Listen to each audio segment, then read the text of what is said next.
శుక్లాంబరధరం విష్ణుం శశివర్ణం చతుర్భుజం ప్రసన్నవదనం ధ్యాయేత్ సర్వ విఘ్నోపశాంతయే. మహాభారతంలో అనేక సందర్భాలలో అనేక స్త్రీల గురించి మనం తెలుసుకుంటున్నాం కదా. ఇప్పుడు తిక్కన గారి స్త్రీ, ఆమె పేరు చెప్పలేదు కానీ వృద్ధ కన్య అని మాత్రం సూచన చేయడం జరిగింది. మానవుల చిత్త వృత్తులు అనేక రకాలంగా ఉంటాయి. ఇలాగే ఉండాలి, ఈ నియమంతో ఉండాలి అన్నది ఎవరికీ వర్తించదు. స్త్రీలకైనా పురుషులకైనా వివాహం చేసుకోవడం, సంతానం పొందడం, కుటుంబాన్ని పెంచుకోవడం కొంతమందికి ఉపయోగం అవుతుంది, కొంతమందికి ఇష్టం ఉంటుంది, కొంతమందికి ఇష్టం ఉండదు. సాధారణంగా మనకి స్త్రీల విషయంలో వాళ్ళ ఇష్టాలు చెల్లవు. ఎందుకంటే ఒంటరిగా ఉండడం కష్టం కాబట్టి ఏదో రకంగా వాళ్ళకి వివాహం చేసి వాళ్ళని స్థిరపరుద్దామనే ఉద్దేశం తల్లిదండ్రులకు ఉండడం సహజం. ఇక్కడ నేను చెప్పబోతున్నది ఏంటంటే వృద్ధ కన్య గురించి. ఈ వృద్ధ కన్య ఆవిడ ఖని అనే ఒక తాపసి చాలా తపస్సు చేసి ఆ తపస్సు వల్ల ఒక కుమార్తెని పొంది ఆవిడని పెంచి పెద్ద చేసి తను స్వర్గలోకానికి వెళ్ళిపోతాడు. ఆ అమ్మాయి తను కూడా చాలా విద్యావంతురాలయ్యి అనేక వేదాలు పఠిస్తూ పురాణాలు చదువుతూ నేను పెళ్లి చేసుకోకూడదు, నా జీవితం ఇలాగే ఉండాలి అని చెప్పేసి నిర్ణయించుకుని చాలా చక్కగా ఆమె పరిధిలో ఆమె బతుకుతూ ఉంటుంది.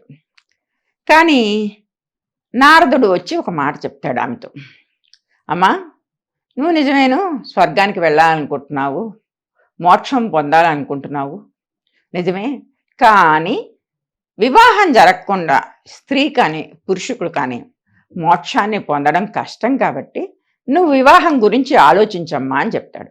సాధారణంగా మనకి అనేక కథల్లో మనకు కనిపిస్తాయి, సంతానం లేని పక్షంలో మోక్షం పొందడం కష్టం అనే విషయం మనకి అప్పుడప్పుడు అర్థమవుతూ ఉంటుంది. అనేక కథల్లో వస్తుంది కూడా. పిండ ప్రదానాలు చేయాలి కాబట్టి సంతానం పొందాలి, పితృదేవతల్ని సంతృప్తిపరచాలి, ఇవన్నీ కూడా కుటుంబ ధర్మాల కింద మనం చెప్పుకుంటూ ఉంటాం. ఈ అమ్మాయి అలా ఆలోచించి నారదుడు వచ్చి చెప్పేసరికి ఈవిడికి కొంచెం వృద్ధాప్యం వచ్చింది. నేను వృద్ధాప్యంలో ఉన్నాను, ఇప్పుడు నన్ను ఎవరు పెళ్లి చేసుకుంటారు అనుకుని ఆలోచిస్తూ ఆవిడ ఏం చేసిందంటే, నేను ఇంత తపస్సు చేశాను కదా, నా తపస్సులో సగభాగం ఇస్తాను ఎవరికైనా సరే, వాళ్ళు నన్ను పెళ్లి చేసుకుంటారేమో అని చెప్పేసి ఒక మునీశ్వరుడి కొడుకుని అడుగుతుంది. అతను ఈ తపస్సు ఫలం కోసం అతను ఏం చేస్తాడంటే తప్పకుండా చేసుకుంటాను అంటాడు.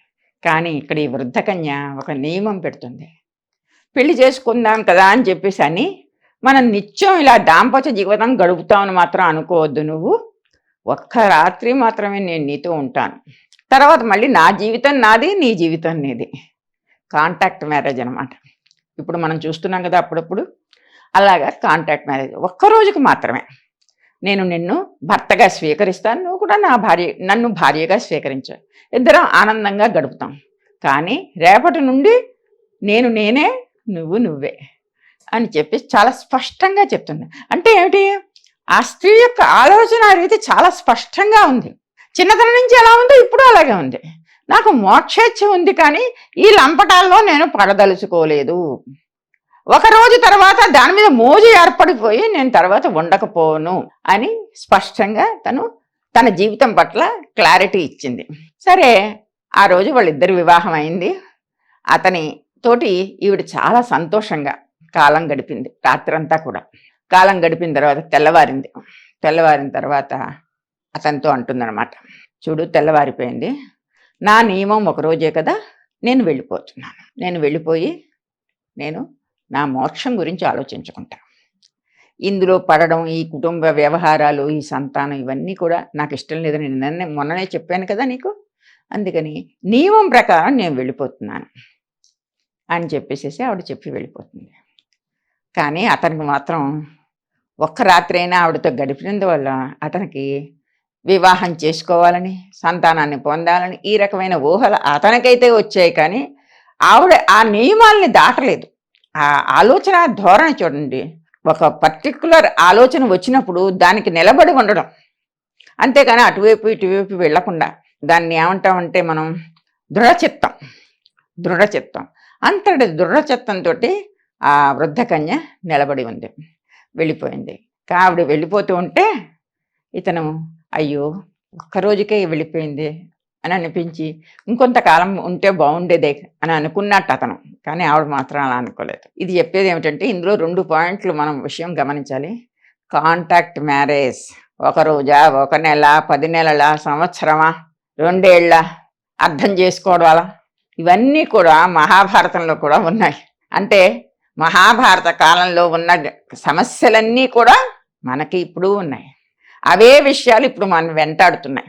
ఇక్కడ నేను చెప్పదలుచుకున్న విషయం అంటే స్త్రీలు ఎంత చక్కటి ఆలోచనలతోటి వాళ్ళు నిలబడ్డారో, ఆ ఆలోచనల వెనకాలే వాళ్ళ జీవితాలని వాళ్ళు గమ్యం చేర్చడానికి వాళ్ళు నిర్దేశించుకున్నారు, అలాగే ఉంటున్నారు. తర్వాత ఈ కాంటాక్ట్ మ్యారేజెస్ కూడా ఆ రోజుల్లోనూ ఉన్నాయి, ఈ రోజుల్లోనూ ఉన్నాయి అని చెప్పడమే నా ఉద్దేశం. మళ్ళీ ఇంకో ఎపిసోడ్లో ఇంకో స్త్రీ పాత్ర గురించి తెలుసుకుందాం. Please subscribe to the channel and download the Politicos app from the links in the description.